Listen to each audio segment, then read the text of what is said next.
고품격 날라리 방송 한주희 장지연의 원투펀치 411회 1부 시작해 보도록 하겠습니다.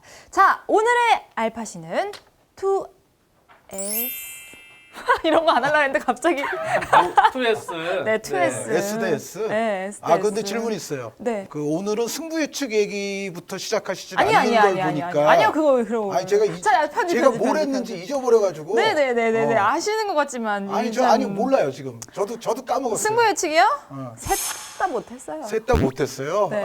관심들이 많으시게. 아니 그래서 빨리 넘어가려고 지금. 어쨌든 자 오늘 알파시는 말씀드린 것처럼 2S 간의 대결이었습니다. 네. 서울과 성남의 경기, 성남과 서울의 경기였는데 오늘 이 경기를 선택한 이유 어떤 걸까요? 아무래도 지난 라운드에 제 개인적으로도 그렇고, 네, 그리고 K리그 라운드 지난 라운드 중에 제일 팬들에겐 그래도 관심이 있었던 경기죠. 네. 왜 그런가 하면 개막 전부터 김남일 감독이 그렇죠. 먼저 도발을 시작했기 때문에 서울이 이겼다. 서울을 이겼다 갑자기. 음. 네, 서울을 이겼다고 얘기를 했었고, 또 최용수 감독과는 장수 시절에 감독과 코치로 네. 같이 또 생활을 한 적이 있고, 그리고 전술적으로 이 경기가 관심이 있었던 이유는 최용수 감독의 서울도 사실 새로운 전술로 올 시즌에 스타트를 시작한 것입니다. 네. 그래서 이른바 3백의 양쪽에 있는 센터백들을 공격 가담을 시키는 그쵸. 네, 그러한 체계 속에서 기존의 3백과는 조금 다른 형태의 시즌 운영으로 스타트를 시작을 했기 때문에 네. 그러한 전술적인 부분, 거기에 또 성남 같은 경우는 김남일 감독이 초보 감독이긴 하지만 그 밑에 정경호 코치가 역시 전술적으로 김남일 감독과의 시너지가 최근에 잘 맞고 있다. 그런 합이 것이 잘 또 맞는다. 예, 점점 화두가 되고 있었고, 그런 성남의 축구를 같이 볼 수 있는 네. 네, 그런 상황이었습니다. 네. 아무래도 근데 양 팀 모두 이제 첫 술에 배부를 수는 없습니다. 서울도 아직은 이제 새로운 시스템에서 계속 담금질을 해 나가야 되는 단계고, 그러한 시스템에서 이제 어떠한 단점들이 나오는지, 그리고 어떻게 하면 조금 더 개선할 수 있는지를 아직 찾을 수 있는 단계고요. 네네. 역시 성남 같은 경우도 새로운 신인 선수들도 있고, 또 새롭게 코칭 스태프가 들어가면서 아무래도 이제 손발을 맞추고, 또 이 김남일 감독을 중심으로 또 정경호 코치가 전술을 담당하지만 그러한 부분들이 어떻게 잘 시너지가 경기장 안에 표출이 될 수 있을지, 그 부분도 역시 시간이 필요한 문제거든요. 그렇죠. 아직은요. 그래서 양 팀이 아직 완성된 상황은 아니지만 그래도 이 단계에서 이 두 팀 간의 매치는 한 맞배기 정도로 두 감독이 이러한 스타일의 전술을 앞으로 어떤 식으로 개선시켜서 또 팬들에게 또 기대감을 줄 수 있는지를 한번 볼 수 있는. 네, 알겠습니다. 스코어는 0대 1이었거든요. 그 안에 전술적 내용은 어땠는지 그럼 알파신 한번 시작해 볼까요? 네.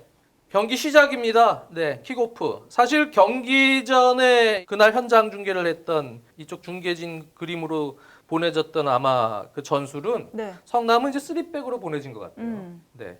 하지만 실질적으로는 뭐 이 성남이 정경호 코치도 전술적으로 많이 담당을 뭐 하지만 실질적으로는 4백 운영 네. 하에서 왼쪽에는 이제 신인 최지묵 선수가 있거든요. 네, 이 최지묵 선수가 있고 오른쪽에는 이태희 선수가 있습니다. 네. 네, 이 선수가 이제 빌드업 시에는 중앙으로도 자주 들어가면서 요즘 뭐 현대 축구의 펩 가르디올라의 전술처럼 아주 좁은 간격에서 항상 3명, 4명 공을 중심으로 빌드업 체계를 유연하게 가져가고, 권순영 선수가 있고요. 그리고 3미들의 오른쪽에는 이스칸데로프, 왼쪽에는 이재원 선수가 있습니다. 또 앞쪽에 이제 윙어 겸 수비할 때는 윙백처럼도 도와주는 최우백 선수가 네. 배치가 되고요. 그리고 이제 전방에 이제 홍시우, 이날은 최병찬 선수를 선발로 내세우면서 빠른 뒷공간 침투 움직임을 같이 보려는 움직임이었습니다. 그래서 이 성남 같은 경우는 전술적으로는 일단 1차 빌드업이 중요하고, 거기서 이제 1차 패스의 어떤 시발점 역할을 수행하는 이 권순영 선수 롤도 중요하지만, 이 측면 풀백 역할을 하는 이태희와 최지묵 선수, 그리고 3미들에 있는 이재원과 이스칸데로프가 원활하게 계속 사이드와 중앙을 익스체인징하면서 얼만큼 조직적으로 빌드업 체계를 안정적으로 가져가느냐. 네. 그 부분이 이제 성남에게 일단 중요했죠. 그래서 점유율을 확보하고 그 상황에서 이제 전방 쪽에 공격진에게 빠른 전진 패스를 수행할 경우에 앞쪽에서 좋은 공간 하에서 네. 공격 시도를 하고, 또 밀고 들어갔을 때는 또 숫자적으로도 측면 풀백의 오버랩이 언더랩이 됐던 오버랩이 됐던 상당히 이제 숫자 싸움에서도 유리한 공간을 만들어내는 그러한 이제 부분 전술도 많이 나올 수 있는 팀인데요. 네. 반면에 이제 서울 같은 경우는 뭐 누차 얘기했지만 프리미어리그의 시필드 유나이티드 전술과 유사한 네. 네, 그러한 시스템을 올 시즌에 이제 차용을 하고 있습니다. 3백에 양쪽에 있는 센터백 여기는 황현수가 있고 여기는 김주성이 있죠. 네. 이 두 선수의 이제 공격 가담이 상당히 이제 활발한 구조인데 전체적으로는 좌우 윙백인 김진야와 고강민. 여기가 이제 김진야 선수가 왼쪽에 나와 고강민 선수가 이제 오른쪽에 나왔는데요. 이 윙백들을 중심으로 앞쪽에서는 이제 공격진 미드필더와 함께 전체적으로는 압박을 상당히 강렬히 수행하고 네. 거기서부터 볼을 끊어냈을 때는 일단 앞쪽에서 압박을 하는 것은 상대의 점유율을 줄이게 하는 본인 쪽으로 점유율을 가져가게 와서 볼 플레이를 하는 뭐 그런 차원도 있지만 아무래도 시필드 유나이티드 전술과 조금 더 유사한 뭐 이런 시스템이라면은 앞쪽에서부터 압박을 해서 거기서부터 다시 빠르게 공격을 할 때 얼만큼 또 이러한 수비진들의 공격 가담 타이밍 또 측면 쪽에서의 3자 부분 전술이 잘 이루어질 수 있냐 그런 조직력도 필요하거든요. 그런 부분들을 전체적으로 볼 수 있는 구도입니다. 그래서 제가 이 첫 그림을 잡은 거는 이렇게 크게 나온 그림이 없었어요. 네. 그래가지고 일단 첫 그림으로 좀 작지만 한번 설명을 드린 것이고요. 특징을 볼 수 있었네요. 예. 그래서 서울은 3백이죠. 네. 네. 3백에 이제 3명의 미드필더가 있고 최전방에는 박주영 선수가 있지만 최근에 박동진 선수가 이제 입대를 하지 않았습니까? 네. 그러다 보니까 이제 공격 파트너로 고요한 선수를 배치했는데 고요한 선수는 실질적으로는 세컨 스트라이커 로이라고 보시면 됩니다. 네, 그 상황에서 오스마르는 이날 발목 부상이었죠. 네, 나오지를 못했고 아드리아누, 조영욱 이런 선수들은 벤치에 있는 그런 상황에서 이제 공격진 형태를 이런 식으로 가져갔습니다.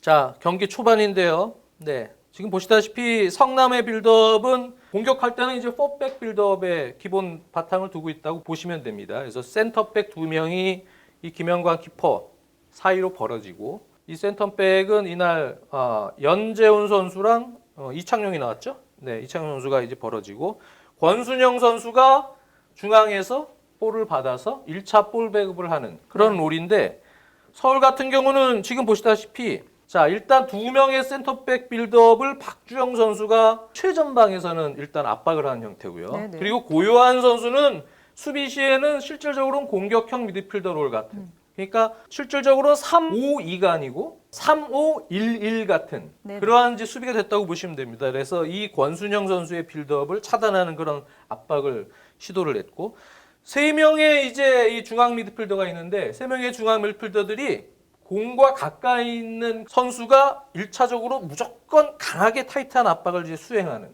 이쪽에 한승규가 있다면 이쪽에는 한찬이가 있겠죠. 네. 네, 그런 식으로 이제 강하게 압박을 전방 압박을 시도하는 형태에서 운영이 됐습니다. 지금도 한승규 선수가 바로 센터백 빌드업을 이제 방해하는 형태인데요.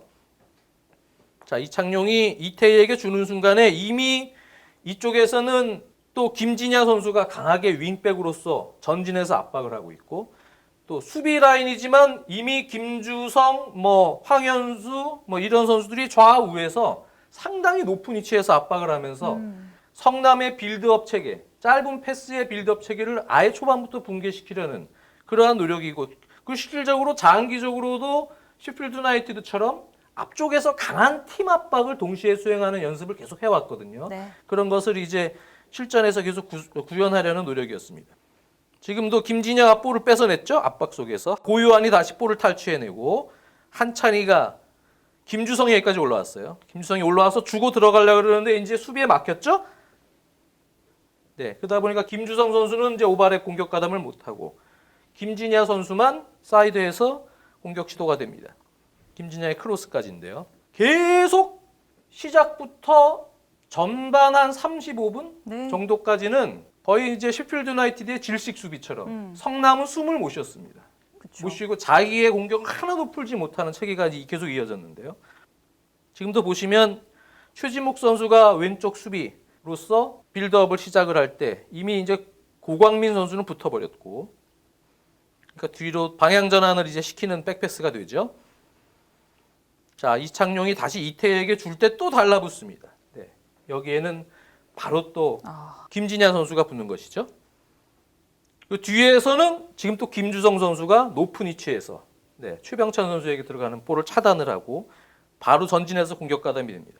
근데 이제 사실 서울 같은 경우는 점점 개선을 시켜 나가야 되겠지만 네. 일단 지금 공격수들이 대부분 박주영 같은 선수는 이게 사실 공격진을 이렇게 바라보고 등지고 볼을 받으려는 움직임이 좀 많은 공격수입니다. 어떻게 보면 앞쪽에서 조금 경기를 조율하는 그러한 스타일도 좀 강하거든요. 네네. 물론 순간적으로 배후 침투하는 능력도 되지만 그러다 보니까 이렇게 빠르게 앞쪽에서 끊었을 때 순간적으로 배후 침투를 하는 그런 공격진이 파트너로 또 한 명 있어야 되는 그런 전문 공격수가 좀 필요하다는 생각이 네. 들고요. 또 사이드에서 이렇게 볼 탈취해서 들어갈 때는 순간적으로 숫자 싸움에서 유리한 부분을 가져갈 수가 있기 때문에 김주성 같은 또는 황현수 같은 그런 센터백들이 오버랩을 할 때 윙백인 김진야, 고강민 거기에 좌우에 있는 중앙 미드필더 돌아 나갈 때 한순규가 됐든 한찬이가 됐든 이런 3자 플레이들이 잘 이루어져야 됩니다. 근데 그것이 조직적으로는 잘 되지 않았어요.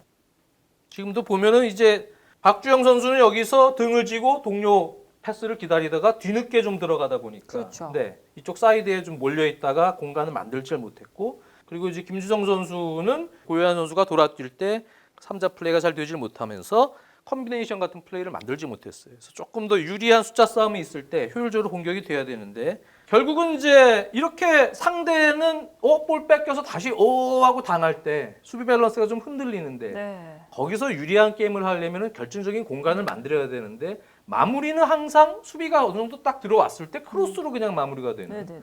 그런 좀 비효율적인 공격이 되거든요. 이제 그런 부분들을 앞으로 좀 개선을 해야 되는 서울이죠. 지금도 마찬가지입니다. 초반은 서울에게 성남이 완전히 압도를 당했다고 그렇죠. 봐야 돼요. 자, 다시 권순영이 잡을 때 또 압박이 들어오죠. 박주영이 압박 들어오니까 롱패스를 할 수밖에 없는 그런 상황에서 결국은 세세한 빌드업 속에서 안정적으로 네. 점유율을 확보를 못하고 또 볼 소유권을 서울에게 내줍니다.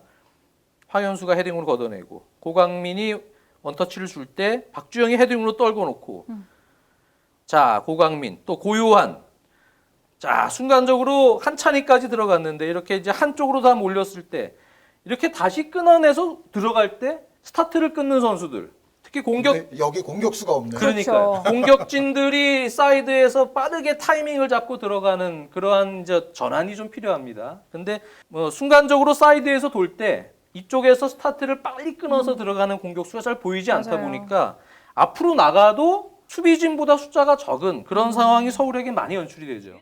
저런 상황인데 갑자기 뭐 들어올 수 있겠어? 라고 생각할 수 있겠지만 잘 훈련된 팀들은요. 전환이 될 때 이미 2명 이상이 스타트를 끊습니다. 네. 네. 그러면서 중앙 또 사이드 반대쪽이죠. 이쪽에서 공격이 되면 벌써 반대 공간 스타트를 끊어서 이 타이밍일 때는 벌써 여기까지 온다는 얘기예요. 네, 이 정도까지 와서 공격 기회를 잡는 그러한 이제 팀들이 있는데 그거는 잘 훈련된 팀이고 아직은 이제 서울은 이 시스템에서 뭐 최전방에 지금 공격진의 문제가 있지만 아직까지는 그러한 전환에서의 어떤 움직임에 있어서 조금은 좀 훈련이 덜 돼 있다. 그러니까 잠시 말씀을 드리자면 이 경기의 구조는 네. 한마디로 이런 겁니다. 서울이 고요한 선수가 기본적으로 아까 말씀하신 것처럼 초진 스트라이커 비슷한 미드필더 같은 역할이잖아요. 역시 박주영 내려오는 선수도 스타일이지. 초진 스트라이커 성향을 많이 갖고 있는 공격수예요. 맞아요. 그러면은 서울은 기본적으로 나머지 3 미드필더와 더불어서 뭐 한 1.5명이 미드필드가 더 있는 셈이거든요. 그쵸? 지금 3-5-2라기보다는 중앙 미드필드가 굉장히 집중돼 있는 형태이기 때문에 사실 여기서는 중원에서의 점유는 성남보다 미드필드 숫자 싸움이 우세한 서울이 많이 가져가는 게 어떻게 보면 좀 당연하고 반대로 이제 성남 같은 경우는 서울이 아무래도 3백을 전통적으로 쭉 쓰는 팀이기 때문에 측면 공격에 좀 더 방점을 찍은 것 같아요. 그래서 최호백 선수를 윙백이라기보다는 이제 윙포워드처럼 올려서 이제 최병찬 선수와 양 사이드를 공략할 수 있게끔 만들어 놓은 그러니까 어떻게 보면 서울은 중앙 미드필드 쪽이 강한 구조고 네. 성남은 측면이 강하고. 서울의 약점을 노리는 측면 공격을 뭔가 시도해야 되는 구조인데 일단 초반에는 중앙 미드필드가 강한 서울이 계속해서 뭐 주도권을 압도했죠. 갖고 이제 압도를 하는 그렇습니다. 상황인데 문제는 거기서 서울이 골 넣을 수 있는 공간에는 정작 선수가 좀 그러니까요. 없다는 거. 서울 그러니까 팬은 정말 아쉽겠어요. 아직까지는 구두를 신었는데 새 구두를 신었는데 아직 길이 안 들은 구두를 신은 거라고 저는 보여집니다. 네. 그러니까 일단 맛만 보고 있는 거예요 선수들이. 이런 부분에서 우리가 이 정도의 체력적인 부분 소화할 수 있고 이렇게 정도 뛸 수가 있겠구나. 네. 근데 이제 그 부분에서 이제 골을 만들어내는 세세한 과정들이 필요하죠. 자, 지금 또 계속 압박입니다. 네, 이쪽에는 지금 권순영 선수를 고유한 선수가 계속 잡고 있고 네. 앞쪽부터 지금 한순규 선수는 뭐 3미들이지만 여기까지 와서 또 밀고 있고 박주영 선수는 일단 최전방을 견제를 하고 있고 다 이쪽으로 오니까 여긴 또 한찬이가 또 붙죠. 성남의 빌드업은 최지묵 선수가 왼쪽 풀백 역할을 하지만 공격 시에는 이렇게 중앙으로 들어오죠. 그런 경우들이 많습니다. 오른쪽에 이태희 선수도 마찬가지고요.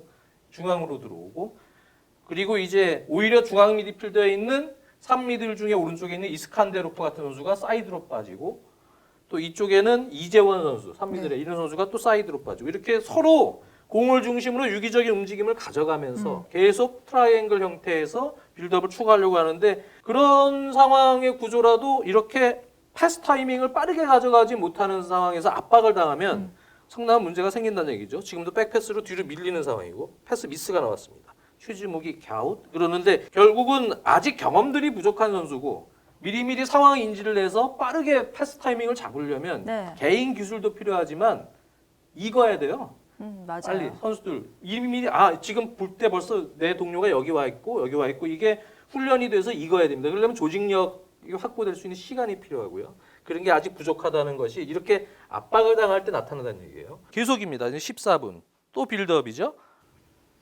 자 권순영에 줬는데 또 달라붙습니다. 고요한이 다시 그러니까 백패스 또 센터백 이창용에게 또 주는데 또 한순규가 달라붙고요. 아유 또 왔네.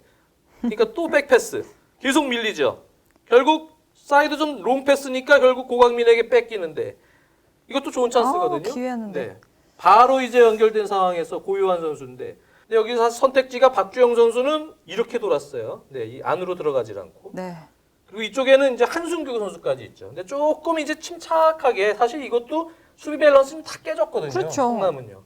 침착하게 가슴 트래핑해서 주위 동료를 보고 여기 리턴을 줄 수 있는 찬스도 있었고요. 주위를 동료를 보고 조금 더 확률 높은 게임을 했으면 뭐 좋았겠지만 하지만 바로. 고요한 선수는 이제 바로 좀 과감한 슈팅을 때립니다. 물론 뭐 이 슈팅도 나쁜 건 아닌데 아무래도 이제 서울 선수들이 전문 공격수가 고요한 선수는 사실 아니잖아요. 네. 그러다 보니까 여러 가지로 이제 공격에서 조금 침착한 셈이란 마무리가 좀 되질 않는 문제입니다. 그 부분은 지금 압박까지는 잘하거든요. 잘해놓고 나서 결국은 마무리가 돼야 뿌려놓은 씨앗을 수확을 할 거 아닙니까? 네. 씨앗만 뿌려놓고 지금 사실은 수확을 계속 못하는 그런 상황이 지속이 된다는 얘기예요. 그러니까 김영광 키퍼가 이제 워낙 노련한 키퍼고 대부분 전문 선수들이 많으니까 그렇죠. 성남이 글로리! 당황하지 말자 침착해. 초반에 지금 너무 밀리니까. 네, 그렇게 좀 동료는 하고 있습니다만 글로리 킴 너무 잘해요. 맞아요, 네, 요즘에. 올 시즌 들어서 꾸준히 잘해요. 네, 야. 지금 그러고 침착하자 그러고 나서 이쪽에서 백패스 들어왔거든요. 터치미스가 나와. 이거 사실 들어갈 뻔했어요. 여기 압박 또 들어오죠. 네. 오! 네, 급하게 지금 걷어냈어요. 지금 이 분위기는 사실 축구 좀 빅리그 같은 경우에서는 이런 분위기에서부터 실점을 당하는 경우가 많습니다. 그렇죠. 압박 당하는 팀들이. 근데 실점을 안 당하고 있죠. 그러니까 성남이 사실 올 시즌 1실점이지만 수비진의 실책들도 조금씩 나오고 실점할 수 있는 우려를 사실 상대방이 못 넣은 거예요. 제가 보면. 그러니까 지금 수비가 완벽하게 좋았다고 저는 생각하지 않습니다. 네. 아직은 불안한 부분들이 좀 있지만 잘 버텨온 거죠. 자, 또 빌드업. 뒤로 지금 너무 쳐져 있죠. 지금 보세요. 서울 선수들은 뭐 엄청나게 전방에서 밀어붙이고 있어요. 네. 그러다 보니까 연재훈이 또 이번에도 롱패스를 시도를 하는데 또 황현수에게 머리에 걸리고요. 자, 지금도 이제 바로 박주영 선수 가슴 트래핑입니다. 네, 센터백 한 명 끌고 들어온 상황에서. 네, 여기서 이제 고요한 선수는 지금 스타트를 끊었고 여기 또 한순규가 있고요.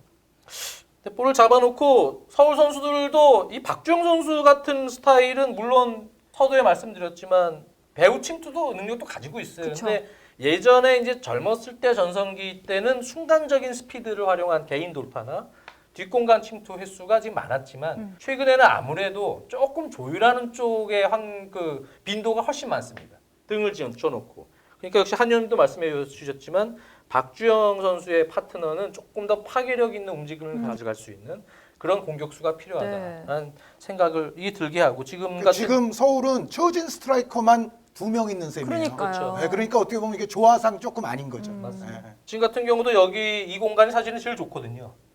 한순규 선수가 있는 공간 이쪽으로 전환시켜주는 게 지금 이쪽에 이태희 선수가 완전히 올라가 버렸기 때문에 이쪽 공간을 충분히 활용할 수 있는 네. 그런 상황인데 이쪽으로 봅니다. 결국은 사이드로 주고 들어갔지만 그렇게 되면 이제 크로스를 할 수밖에 없거든요. 그렇게 되면은 아무래도 이쪽 이 박스 안에서 뭔가 과감한 시도를 했을 때보다는 확률이 떨어지죠. 고강민 선수의 크로스인데 결국 헤딩에 걸리고요. 이번엔 김진야죠. 김진야가 이쪽으로 빠진 한순규에게 주고 들어갑니다. 공이 근데 투입이 안 되고요. 다시 김진야는 사이드로 빠지는데 이제 또 김주성이 올라옵니다. 이 보시면 또 동선이 또 겹쳐요. 그러네요. 네, 그러니까 사실은 이렇게 3명 여기까지 미드필더가 갔을 때는 또 심지어 더 많아지면은 고요한 같은 후리한 공격 세컨 스트라이커로 롤을 만든 선수가 여기까지 지원해 주는 경우도 유럽 축구에서 이러한 센터백 오버랩을 하는 팀들이 또 가끔 보여주는 네. 순간적인 숫자 싸움을 집중해서 거기서 에너지를 쏟는 경우들이 많습니다. 시필드 유나이티드가 공격이 잘 될 때 네. 보면은 오히려 반대쪽에 여기 있는 공격수들이 사이드까지 빠져주면서 4명을 만들어 버리거든요. 네, 거기서 아예 그냥 확 이쪽 사이드를 붕괴를 시키고 그냥 들어가는 경우들도 많은데 네. 지금은 오히려 숫자 3명인데도 동선 겹치고 사실 이 정도 숫자 싸움에서 어느 정도 마무리가 되느냐가 중요한데 자 결국은 뒤로 빠지고 두 선수들은 결국은 동선을 붙여서 이렇게 서 있었다는 얘기예요. 그럼 주고 이제 한순규가 이제 들어가지만 네 결국은 이 수비 사이에 줄 곳이 좁은데 거기다 주다가 볼 뺏긴다니. 공격적인 뭔가 유기적인 플레이가 잘 안 된다고 느껴지는 그렇죠. 부분이에요. 그러니까 이제 선수들도 우리가 이러한 지금 숫자에서 이 정도 마무리밖에 할 수 없겠는가라고 다시 볼 수 있는 장면들이죠. 이런 장면들이 매우 많았어요. 이 경기는요. 또 서울입니다. 주세종 선수가 왼쪽 전개시켰고 김주성 올라가죠 또. 네. 네. 이번엔 어떻게 될까요? 자 지금은 이제 김진야 선수가 여기 있다가 이렇게 들어왔죠. 네. 김진야 선수는 이제 안으로 들어오고 사이드로는 이제 한순규 선수가 빠졌고 김주성 선수는 이제 일로 들어간다는 얘기예요. 이번에는 고요한까지 가세를 했습니다. 네, 이렇게 되면 이제 순간적으로 4명이 들어갈 때도 무언가 좀 조직적인 훈련들이 필요하죠. 자, 김진야 또 김주성은 여기, 김진야는 여기. 그럴 때 사실 한순규 선수는 사이드 쪽 이게 지금 수비가 어느 정도의 커버였는지는 자세하게는 가까이서 볼 수 없겠지만 여기서 사실 내줄 수 있는 공간은 분명히 있거든요. 네네. 네, 그럴 때 내줬으면은 김주성 들어가고 여기서 김진야 들어가고 이렇게 해서 이쪽에서도 공간을 잡을 수 있다는 얘기예요. 네, 근데 여기서 자 다시 뒤로 가요. 네, 근데 다시 줍니다. 또 해봐. 결국은 크로스로 그냥 마무리된다는 얘기예요. 네, 김주성이 이 서울 입장에서는 사실 전반에 선수들 에너지가 그래도 충분히 있었고 압박이 계속 성공적으로 수행이 되고 성남은 슈팅도 못 때리고 맞아요. 거의 나가지도 못하고 네. 계속 갇혀가지고 압박만 당하다가 공격 전환을 내주는 이 상황일 때 서울은 골을 넣었어야 되고 네네. 성남은 무언가 돌파구를 찾아야 네. 되는데 돌파구를 먼저 찾으려고 그나마 이제 교체가 좀 일찍 일어납니다. 좀 거기에 빨리 긴급적으로 처방할 수 있는 솔루션 하나씩 좀 여쭤보고 싶은데 솔루션이 어떤 게 있을까요? 아까도 말씀드렸지만 일단 개인 기량이 있어야 되고 개인기량. 뭐 성남이다 그러면은 김남일 감독이 선수들에게 하는 전체적인 매니저로서의 롤이 있을 네네. 거고 또 정경호 코치가 제안하는 아이디어 전술적인 아이디어에 대해서 선수들이 어느 정도 이해는 했겠지만 네. 이제 그게 몸으로 체화하는 단계에서 사실 조직력이 확보가 되거든요. 네네. 조직력이 확보가 되면은 지금 K리그 1 레벨에 올라와 있는 선수들의 기술적인 역량으로는 다 풀 수가 있고 좋은 축구를 할 수가 있습니다. 근데 아직까지 그 단계는 들어가지 못한 것이죠. 제가 봤을 때는 서울이 아주 충분한 팀 스피드는 아니에요. 아. 게다가 이제 박동진 선수가 또 그러니까요. 왕성한 사실 또 스피드라든가 활동량을 보여주던 너무 선수인데 아쉬워요, 네, 지금 그 선수가 없는 게. 빠졌기 때문에 더 그런 면도 있지만 충분한 팀 스피드가 아니기 때문에 사실 아까 서울이 사이드에 뭐 4명 있었다고 하지만 그 다시 돌려보시면 성남도 한 대여섯 명 있어요. 그러니까 상대로 하여금 수비를 따라올 수 있는 시간을 어느 정도 지금 주고 허용을 있다는 하면서 거거든요. 서울이 공격 빌드업을 할 때가 많아요. 그래서 실패 확률이 뭐 좀 높아진다 손 치더라도 지금보다는 스피드 자체를 조금 높이는 게 서울은 또 네. 전술적으로 성공 확률이 높아지지 않겠는가 생각을 해요.